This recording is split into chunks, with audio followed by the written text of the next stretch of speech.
कहित मोहि भयल युगचारी, समझत नाही मोर सुत नारी। बंसही आगी लगी बंसही जरिया, भरम भूल नर धंधे परिया। हस्ती के फंदे हस्ती रही, मृगा के फंदे मृगा रही। लोहे लोह जस काटु सयाना, त्रिया के तत्व त्रिया पहचाना। नारी रचनते पुरुषः, पुरुष रचनते नार। पुरुष ही पुरुषा जो रचे, तो ते विरले संसार। सदगुरु कबीर कहते हैं, कहित मोहे भयल युगचारी। यहाँ पर कुछ लोग अपने ढंग से अपने अर्थ निकाल लेते हैं, जबकि सदगुरु कबीर साहेब चमत्कार का घोर खंडन करते हैं। कोई व्यक्ति अपने पूर्व जन्मों के बारे में जान भी जाए तो उससे क्या मिलने वाला है। यहाँ पर पौराणिक जो कबीरपंथी जो कहते हैं कि कबीर साहेब चारों युगों में आए, मानते हैं ना ऐसे। सतयुग में सतसुकृत, त्रेता में मुनेन्द्र, द्वापर में करुणेन्द्र और कलयुग में कबीर।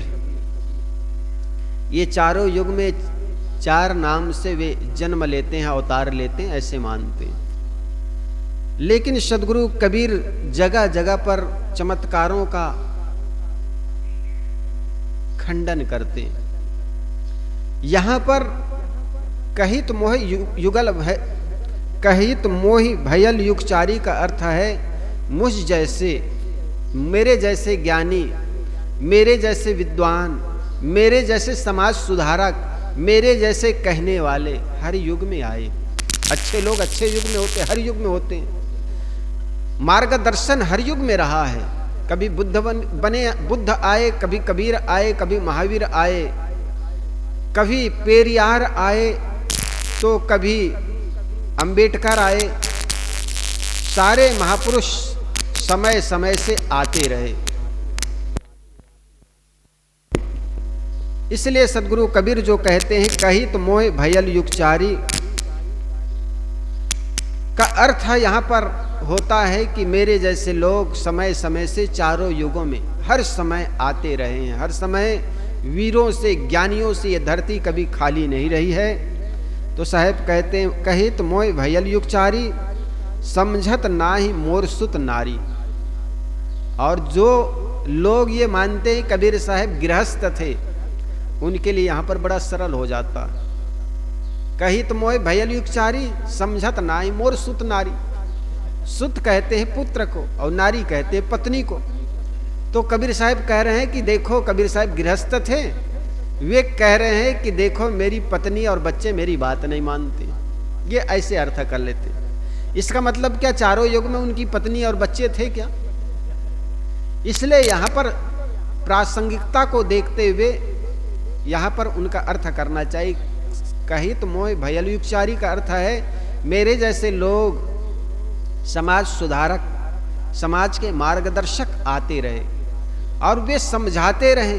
लेकिन शुद्ध मतलब पुत्र, नारी बने स्त्री का कुल अर्थ है लोग समझे नहीं, माने नहीं उनकी बातों को। सत्य उपदेशक जब जब आए तब तक उनको पहचान नहीं पाए, नजरअंदाज कर दिए, उनकी उपेक्षा कर दिए गए।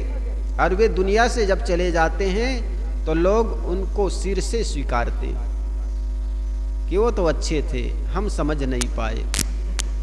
ऐसा होता। वर्तमान में रहने वाले लोग उनसे उपेक्षित रहते हैं। गुरु है, माता पिता है, जब तक वे हैं, क्या कहें,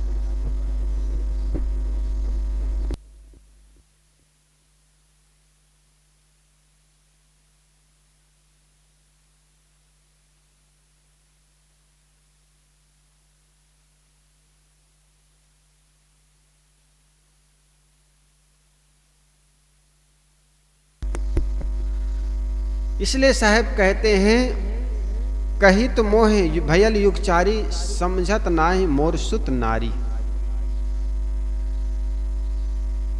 यह कहकर यह भी कहना चाहते हैं, जो व्यक्ति घर परिवार, पुत्र परिवार में जुड़ा हुआ है, आसक्त है, वे लोग मेरी बातों को नहीं समझ सकते। इसका ये भी अर्थ कर सकते हैं। मेरे जैसे लोग, ज्ञानी विरक्त संत महात्मा आते रहे, लेकिन जो पुत्र और परिवार में, पत्नी में आसक्त है, वे लोग समझ नहीं पाए। समझत नाई मोर सुत नारी। जो व्यक्ति संसार में आसक्त है और विरक्ति की बात उनके सामने कहो, क्या समझ पाएगा? संसार, एक महात्मा है हमारे, वो स्टेशन चलते चेला बना देते, स्टेशन में यात्रा करते करते चेला बना देते थे। वो कंठी पास में रखते थे, कोई मिल गया बस ज्ञान सुनाना शुरू कर देते, जड़ चेतन का। घर गृहस्थी में क्या मिलता है तुमको, वो सुने या न सुने, बस गुरु बन के बैठ जाते। तो साहब कहते हैं ऐसे लोग होते हैं जो घर गृहस्थी में चिपके रहते हैं, डटे रहते हैं, और उनसे वे कहो विरक्ति की बात, ज्ञान ध्यान की बात, तो कहे महाराज समय नहीं मिलता। वो क्या समझ पाएगा? इसलिए साहब कहते, कही तो मोय भयल युगचारी, समझत नाहि मोर सुत नारी।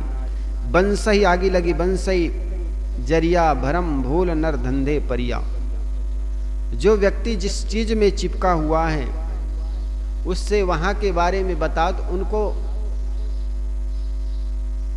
ऐसा लगता है कि हमारे दुश्मन है, होता है ना। अगर उसमें धन दौलत के प्रति आसक्ति है और उनको बताओ कि ये सब में क्या रखा है, तो कहीं इनको तो मिला नहीं, और हमें जो मिला है इनका सुख भी हमें भोगने नहीं देना चाहते।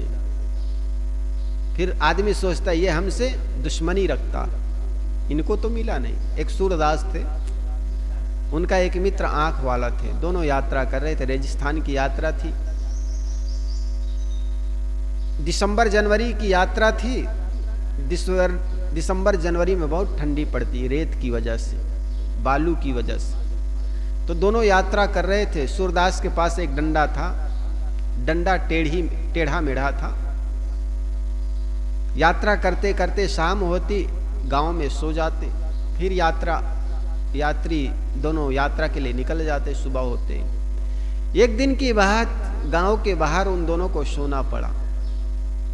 सोने के बाद सुबह सुबह जब सूरदास उठा तो अपने डंडे को टटोला कि डंडा मेरा कहाँ रखा है। तो डंडा तो मिला नहीं, लेकिन एक टेढ़ी मेढ़ी लकड़ी मिल गई।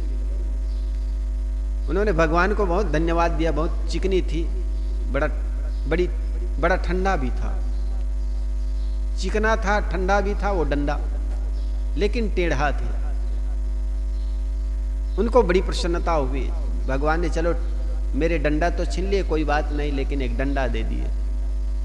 और उसी डंडा से कोच करते हुए, इशारा करते हुए अपने मित्र से कहा, मित्र उठो जागो, अब सुबह होने वाली है, सूरज निकलने वाला है, चलो आगे की यात्रा हम शुरू करें। उनका जो आंख वाला मित्र है वो जगा, जग करके देखा तो ये सूरदास के हाथों में जो डंडा है ना, वो डंडा नहीं है, वो सर्प है, और सर्प ठंडी के वजह से अकड़ गया है। अकड़ने से उनको डंडा जैसे प्रतीत हो रहा है। वो तो एकदम हैरान हो गए, भयभीत हो गए। आंख वाले ने कहा, मित्र ये क्या कर रहे हो? देख तुम्हारे हाथों में जो डंडा है वो डंडा नहीं है, वो सर्प है, फेंक दो इसको। सूरदास तो आखिर सूरदास था, ऊपर के तो आंख थे ही नहीं, अंदर के भी आंख नहीं थी। वो कहने लगे, बड़े बुद्धू समझते हो, तुमको मिला नहीं इतना सुंदर डंडा, मुझे मिल गया तो इससे ईर्ष्या कर रहे हो, और तुम चाहते हो मैं फेंक दूं तुम्हारे कहने पर। इतना भोला थोड़ा, मैं फेंक दूं और तुम पकड़ लो, इतना भोला तो नहीं हूं मैं, कुछ तो दिमाग मैं भी रखता हूं। प्रभु की कृपा हुई, भगवान की कृपा हुई, मेरी टेढ़ी मेढ़ी लकड़ी तो छीन ली, लेकिन सुंदर डंडा मुझे दे दी, भगवान की कृपा। आंख वाले ने उसको हजार समझाने का प्रयास किया, अरे मूर्ख फेंक दो, ये लकड़ी नहीं बल्कि सर्प है, अभी सूरज निकलेगा और सूरज निकलते ही उसमें प्राण का संचार होगा, तुम्हें डस लेगा। सूरदास मानने के लिए तैयार नहीं। उन्होंने सोचा ये तो बड़ी ईर्ष्या करता है, अपना रास्ता आगे बढ़ गया। आगे बढ़ करके जब आगे बढ़ा, कहा जाता है सूरज निकला और सूरज के प्रकाश से, धूप से सर्प में जब प्राण का संचार हुआ, सर्प जब चलना शुरू करके जान आ गई तो उस व्यक्ति को डस लिया और वहीं पर मर गया। ठीक ऐसे ही संसारी लोगों को बताओ, जिसके प्रति तुम आसक्ति होते हो, जिस पत्नी के प्रति, जिस पुत्र के प्रति, जिस धन के प्रति, उसमें रखा क्या है? जिसको तुम अपना मानते, ये कोई अपना नहीं। पत्नी तुम्हें तुम्हारे सुख के लिए प्यार नहीं करती, बल्कि अपनी कामुकता की पूर्ति के लिए तुम्हें प्यार करती है। इसी प्रकार पति भी, पति अपनी कामना के लिए पत्नी को चाहता है, पुत्र भी अपनी कामना के लिए पिता को या मां को चाहता है। लेकिन वही पुत्र की कामना की पूर्ति हो जाती है, पिता बेचारा एक कमरे में पड़ा पड़ा अपने बुढ़ापा को कोसता रहता है ना। ये बात कहो तो घर गृहस्थी वाले लोग सोचते हैं महाराज को तो कुछ मिला नहीं, और यही कारण है कि हमें कुछ मिला, इसका आलोचना करते हैं। तो जो घर गृहस्थी में चिपके हुए, उनको ज्ञान की बातें कहां समझ में आएगी। इसलिए सदगुरु कबीर कहते हैं, समझत नाही मोर सुत नारी। जो मोर मोर कहते हुए संसार में अटके हुए, उसको समझ में बात आती नहीं। साहेब आगे कहते हैं, हस्ती के फंदे बंसई आगे लगी बंसई जरिया, भरम भूल नर धंधे परिया। जिस प्रकार बांस के जंगलों में बांस आपस में जब रगड़ते हैं तो उससे आग लग जाती, बंसई आगे लगी बंसई परिया, भरम भूल नर धंधे परिया। इसी प्रकार लोग अपने ही भ्रम में पड़ करके, अपने ही अविवेकवश अपने को नष्ट कर रहा है। जिस प्रकार लकड़ी में लगे हुए लकड़ी के घून ही लकड़ी को खा जाती है, जिस प्रकार लोहे में लगा हुआ जंक लोहे को ही खा जाता है, ठीक आदमी के अज्ञानता, भ्रम भूल नर धंधे परिया। आदमी भ्रम में पड़ करके,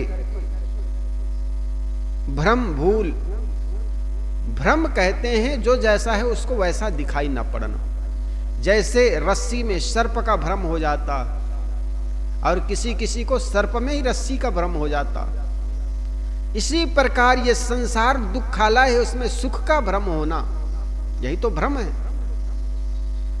जिसके प्रति तुम आसक्ति होते हो, जिसके प्रति तुम मैं मेरा मान करके जीते हो, वो आपका कहां है। मेरा मेरा कहते कहते मूड जन्म भर रोता है, एक दिन मिट्टी के है नीचे पड़ा पड़ा है रोता। जो अपना मानते हो वो आपका एक भ्रम है। आज आपका है, कल किसी और का हो जाएगा। एक बार एक संत एक राजमहल में पहुंचे। राजमहल में पहुंचे तो संत को देख करके वहां के राजा बड़ा प्रसन्न हुए। गुरुजी को खेती दिखाने ले गए। राजा क्या, बड़े आदमी, संपन्न व्यक्ति, खेती बाड़ी वाले होगा, उसको राजा कहा जाता है, बड़ा आदमी कहा जाता है। उनके घर में गया तो वो सेठ बड़ा प्रसन्न हुआ।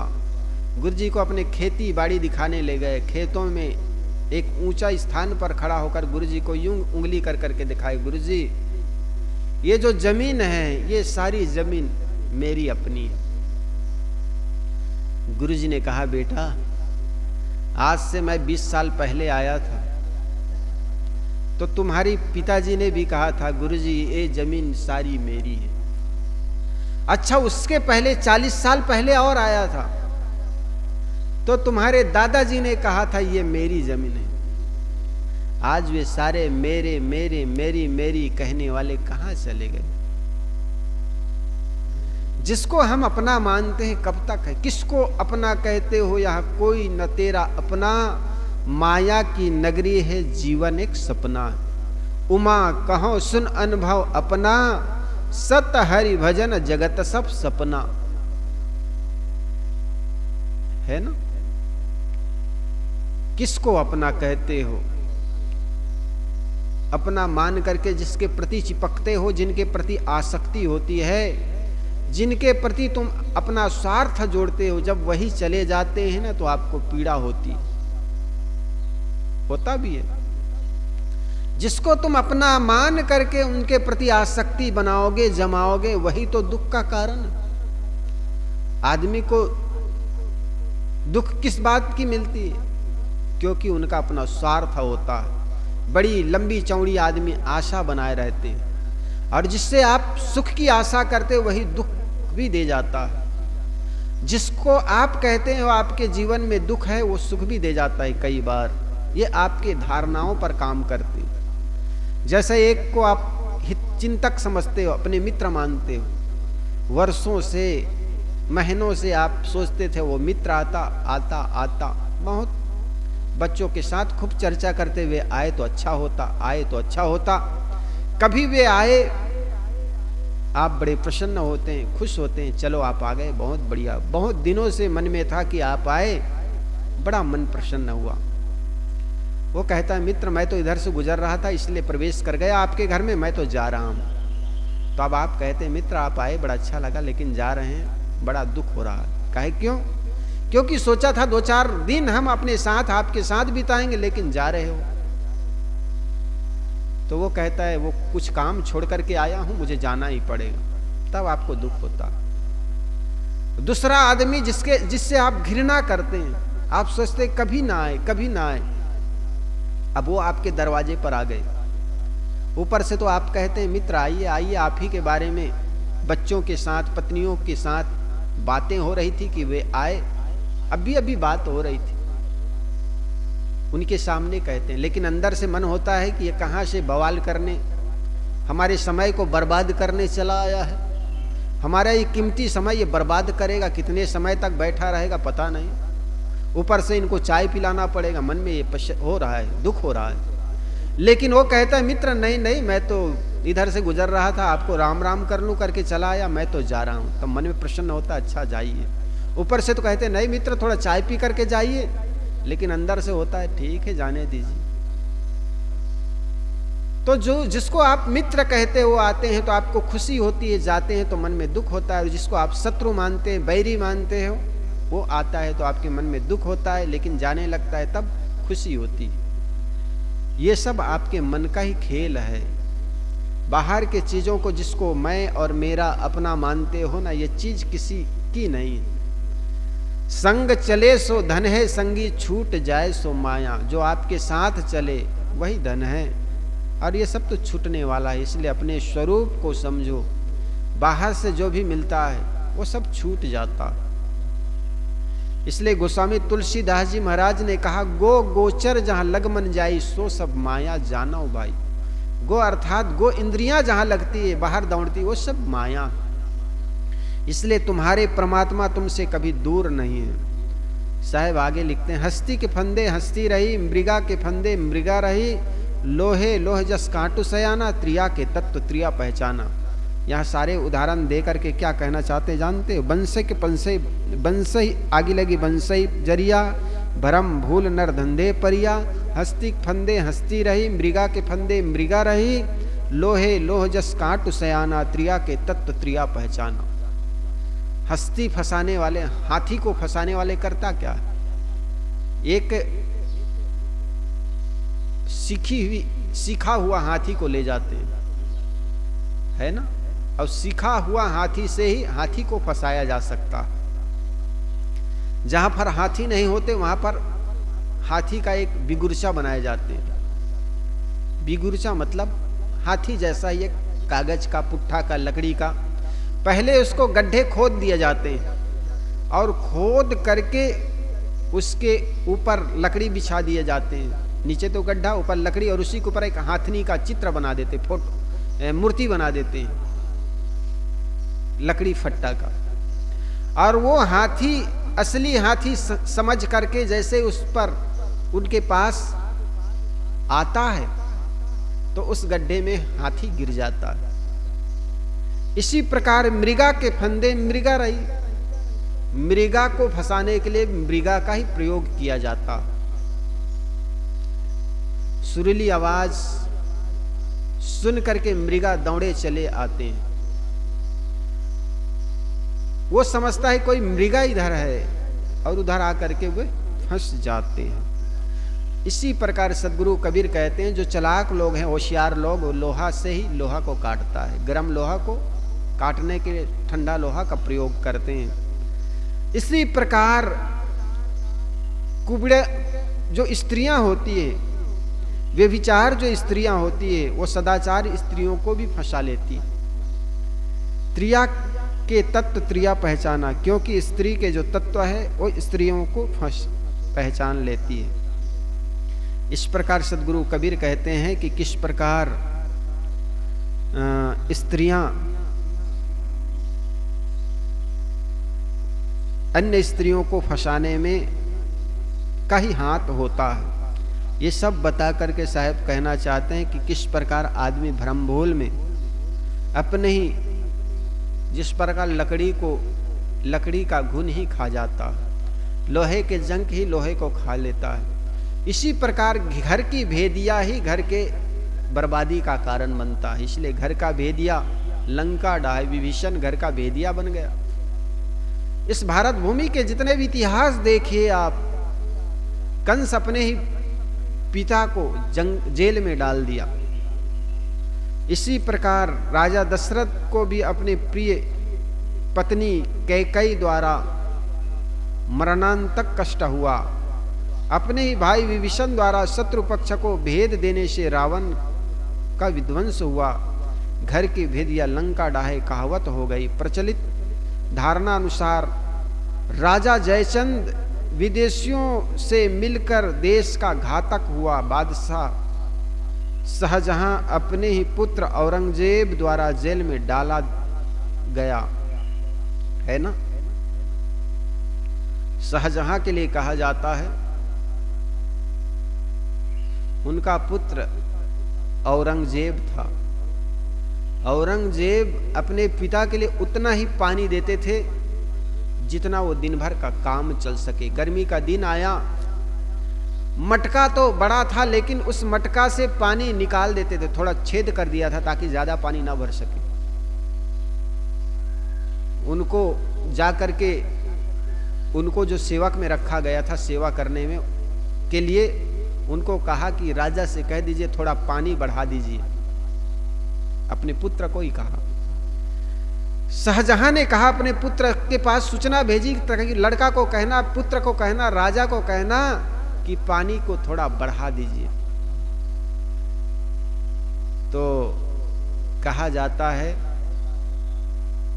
कि जो मिल रहा है वो काफी है। तब शाहजहां ने कहा था, पुत्र हम उस देश पर राज्य कर रहे हैं जो हमारे गुलाम हैं। वे लोग अपने मृत पुत्र को भी 7 पीढ़ी तक जल देते हैं और तुम ऐसा पुत्र हो कि अपने पिता को जिंदे पानी के लिए तरसा रहे हो। उन्होंने उर्दू में कहा जिसका हिंदी अर्थ इस प्रकार है। तो कहने का मतलब अपने ही लोग अपने को कष्ट देते हैं, दुख देते हैं, चूंकि अपने से बड़ी आशा होती है। साहब आगे कहते हैं, पुरुष ही नारी रचनते पुरुषः, पुरुष रचनते नारी, पुरुष ही पुरुषा जो रचे ते विरले संसार। साहब कहते हैं नारी रचनते पुरुषा, नारी पुरुष के प्रति आकर्षित होती है और इसी प्रकार पुरुष नारी के प्रति आकर्षित होता है। दोनों में सुख है नहीं, लेकिन सुख की चाहना को लेकर के एक दूसरे को चाटते हैं। जिस प्रकार कुत्ते हड्डी को जब चबाता है तो कुत्ते को ऐसा लगता है इससे रक्त निकल रहा है। सूखी हड्डी को चबाने से उनके जमड़े कट जाते हैं और जमड़े के कट जाने से उनके जमड़ों से खून बहता है और उस खून के स्वाद जिभ में जब पड़ता है तो कुत्ते को लगता है हड्डी से खून निकल रहा है और उसी चाव से, बड़े और चाव से खाता है। ठीक इसी प्रकार जो विषयों में सुख प्रतीत होता है, स्त्री को पुरुष में और पुरुष को स्त्री में, ये सुख है नहीं। अगर स्त्री में सुख होता तो स्त्री अपने सुख को पाकर के सुखी रहती, और अगर पुरुष में सुख होता तो पुरुष अपने सुख को पाकर के सुखी रहता। लेकिन न स्त्री में सुख है न पुरुष में सुख है, बल्कि सुख तो तेरे अंदर में। उसको ना समझ के कारण तुम बाहर खोज रहे हो। यही साहब कहते हैं, नारी रचनते पुरुषा, पुरुष रचनते नार, और पुरुषा ही पुरुषा, जो रचे ते विरले संसार। जो अपने पुरुष को समझ जाए, पुरुष मतलब अपनी चेतन आत्मा को। इसके लिए उपनिषद के ऋषि भी कहते हैं, पुरुष सेति पुरुषा, जो शरीर में शयन कर रहे आत्मा ही पुरुष है ना। और हमारे यह बहुत महत्वपूर्ण वाक्य है। यहां पर पुरुष कोई स्थूल पुरुष की देह नहीं, किंतु पुरुषेति इति पुरुषः, अर्थात जो शरीर रूपी पुर में शयन करता है वह पुरुष है। सांख्य दर्शन ने जड़ प्रकृति से भिन्न पुरुष शुद्ध चेतन को पुरुष कहा है। श्वेतासतर उपनिषद ने भी सामने समाने वृक्षे पुरुषों निमग्नो कहकर चेतन के लिए ही पुरुष कहा है। अतएव सद्गुरु कहते हैं, पुरुष ही पुरुष, जो रचे ते विरले संसार। जो केवल पुरुष ही पुरुष में प्रेम करता है, अर्थात जो अपने स्वरूप शुद्ध चेतन में लीन हो जाता है, जो अपने पुरुष को पहचान लेता है, अपने स्वरूप को पहचान लेता है, सारे विषयों को हट करके, सारे विषयों से हट करके अपने स्वरूप में स्थित हो जाते हैं। अर्थात पुरुषा जो रचे ते विरले संसार। और ऐसे अपने स्वरूप को समझ करके अपने स्वरूप में स्थिर होने वाले कोई विरले इंसान या मनुष्य होते हैं।